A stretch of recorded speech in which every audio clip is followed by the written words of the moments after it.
Greetings, calculus fans. Alright, so this is day 2, and we're going to do more limits. So just to recall, remember, a limit is you're approaching something, alright? And f of something means you're there. Very important. Okay, so the first thing I want to talk about here is limits by direct substitution.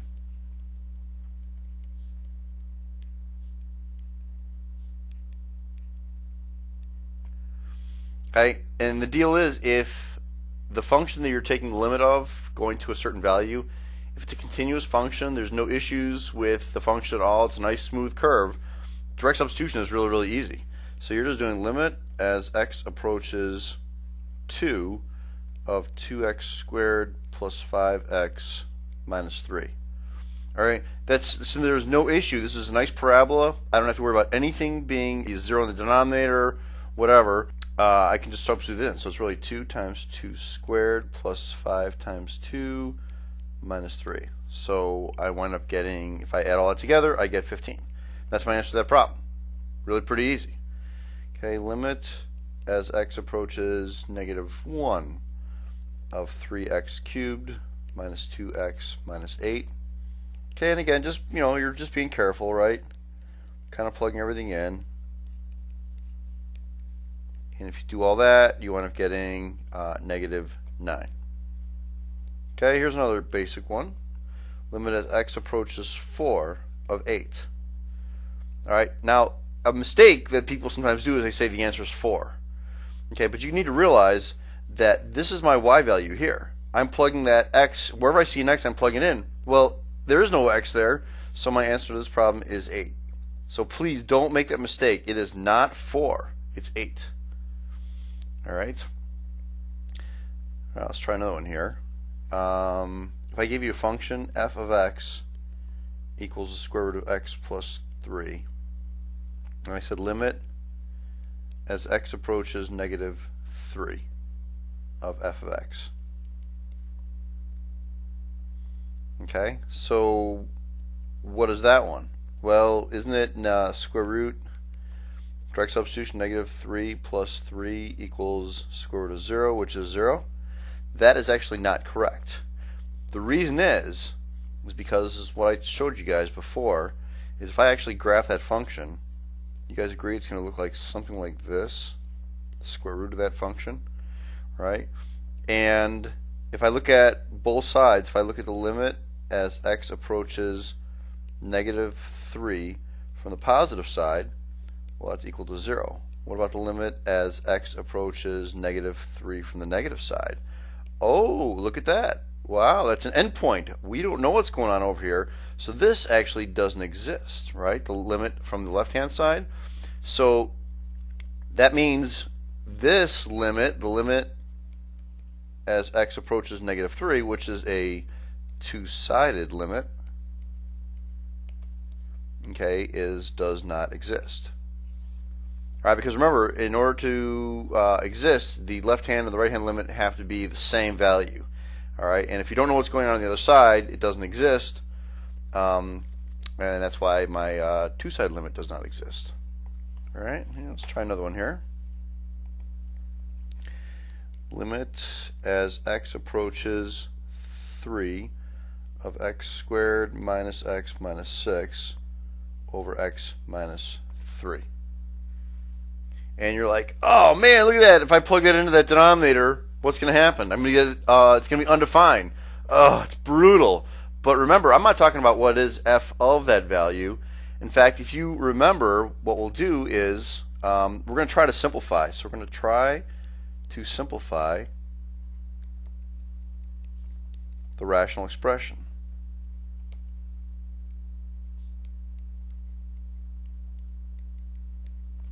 So I'm going to factor that top, and I'm going to get x minus 3 and x plus 2.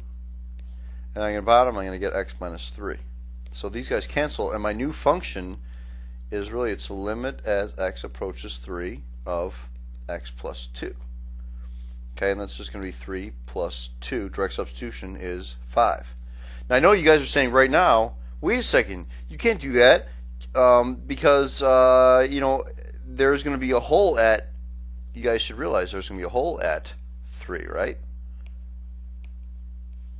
But that doesn't matter, because remember, a hole only matters if I'm saying what is f of that value. Then you would say it's undefined because there's a hole there.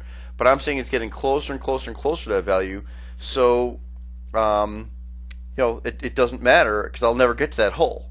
So I just want to kind of show you on the graphing calculator if we actually would graph that function here. If I go to y equals, and on top we're going to say x squared minus x minus 6 divided by x minus 3.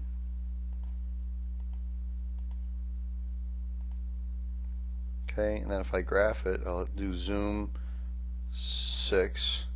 Alright, it's a nice straight line there. Okay, of course, that's what it is, because remember we simplified it, and we simplified it to x plus 2. And there is your y-intercept, a 2 and everything.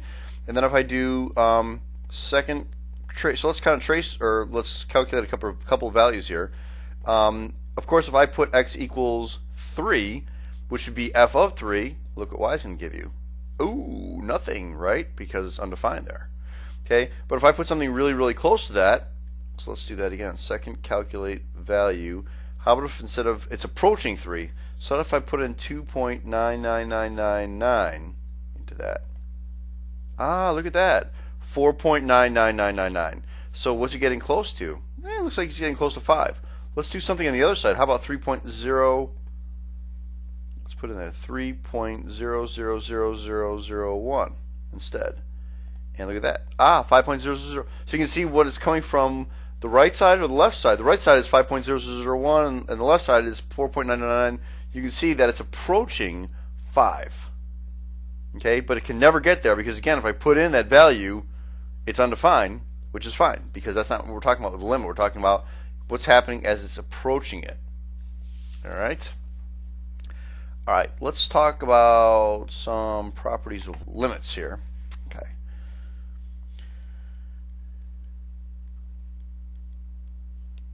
So some of these properties of limits are going to seem real basic, and I believe they're also in your textbook, but I'm going to write these down. You have the sum rule. Sounds like, yeah, it's just sum rule, but it's the sum, S-U-M rule. Limit as x approaches c of f of x plus g of x. So basically what we're saying is if you have two functions like that, I can split those apart and I can say that's equal to the limit as x approaches c of f of x plus limit as x approaches c of g of x. Okay, so if it's all together under one limit, I can split up to two separate limits. Sometimes it helps to actually figure out that limit. Okay, so the next one is the difference rule.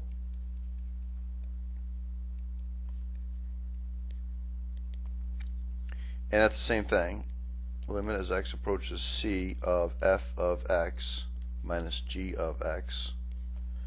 And of course that's the same deal. Limit as x approaches c of f of x minus limit as x approaches c of g of x.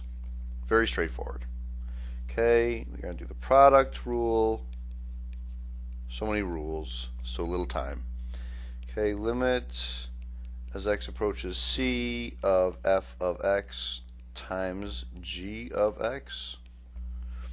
And same deal, limit as x approaches c of f of x times the limit as x approaches c of g of x. Wow, pretty easy. Okay, next one, constant multiple rule. And that's just saying limit as x approaches c of k times f of x. Well, that's just equal to k times the limit as x approaches c of f of x. So basically what you're doing is that k doesn't really matter, right? Because, like, remember that one problem I did where I said limit as x approaches, I forget what it was, limit as x approaches 4 of 8? It didn't matter. That 8 is like all by itself, it's a constant, right? And constant means it's not going to change. So in this case here, it's k times that limit. I can just take the k out and multiply it by the limit after I find that limit. Just multiply it by k. All right. All right. So two more. Quotient rule. Same thing. X limit as x approaches c of f of x over g of x, which is equal to the limit as x approaches c of f of x over limit as x approaches c of g of x. Okay?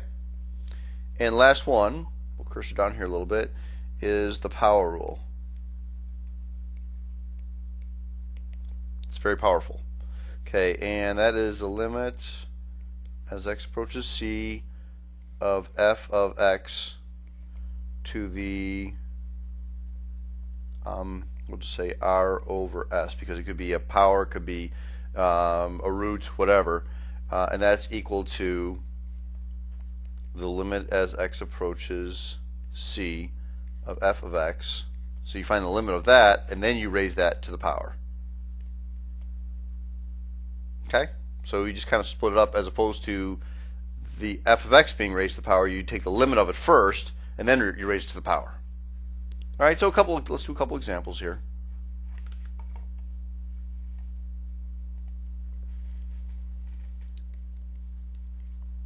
If I said limit as x approaches 2 of x squared plus 2x minus 3. Now, again, this is just to kind of show it. You know that you could just directly substitute that in, like we did before. Okay, that's almost the same as what we had before, but that's equal to the limit as x approaches 2 of x squared plus the limit as x approaches 2 of 2x minus the limit as x approaches 2 of 3.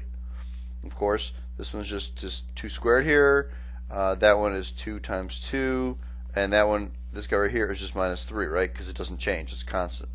So you get 4 plus 4 is 8, minus 3 is 5. Now, when would you do that? Okay, well, we're going to find out some useful things later. Here, you would definitely just plug in that 2, but it's good to know that. All right, here's another example. Limit as x approaches negative 1 of x squared plus 4 over 2x minus 1 squared. Okay. And again, I can kind of break that up if I want. I can write that, it's that squared, right? So I can actually do the limit first and then square it, which is kind of what we've done already. It's negative 1 squared plus 4 over 2 times negative 1 minus 1, which is 1 plus 4 over negative 2 minus 1, which is 5 over negative 3, right? And then I can square it. So I can take the limit of that first and then square it. Okay, and that gives me 25 over 9. All right, so let's try another one here. We're going to assume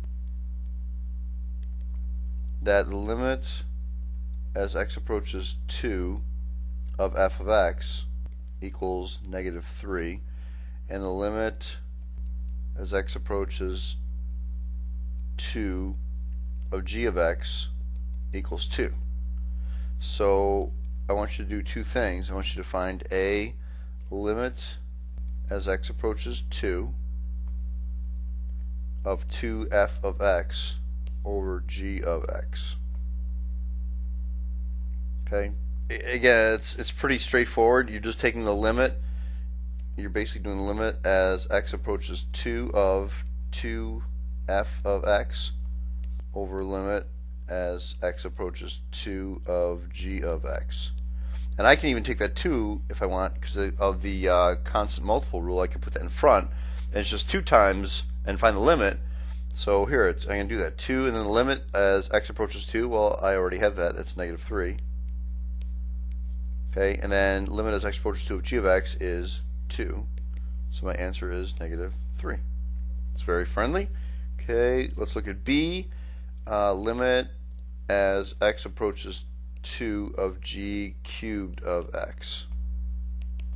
Okay, and again, that's just, you know what the limit of x as x approaches 2 is. It's 2, so it's really 2 cubed, which is 8.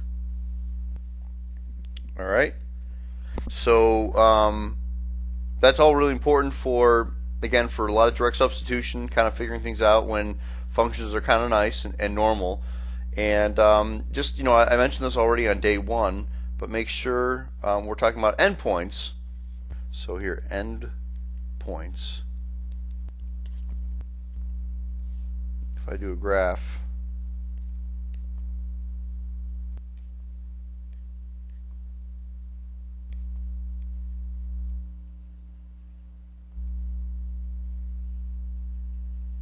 okay, and if I said, where does the limit exist for this graph? So the limit exists between -2 and 2. Notice I put it in parentheses, math fans, okay, because this would not work, because I'm including these values, and I can't include these values because I have no idea what's going on here and here. So the limit exists only between -2 and 2, not including those values. Alright, so that's it for day 2. That's pretty straightforward stuff, and again, just simplify whenever you can to plug things in, because remember, limits are something when you're approaching, not when you're there. Alright, math fans, that's it. Adios. Goodbye.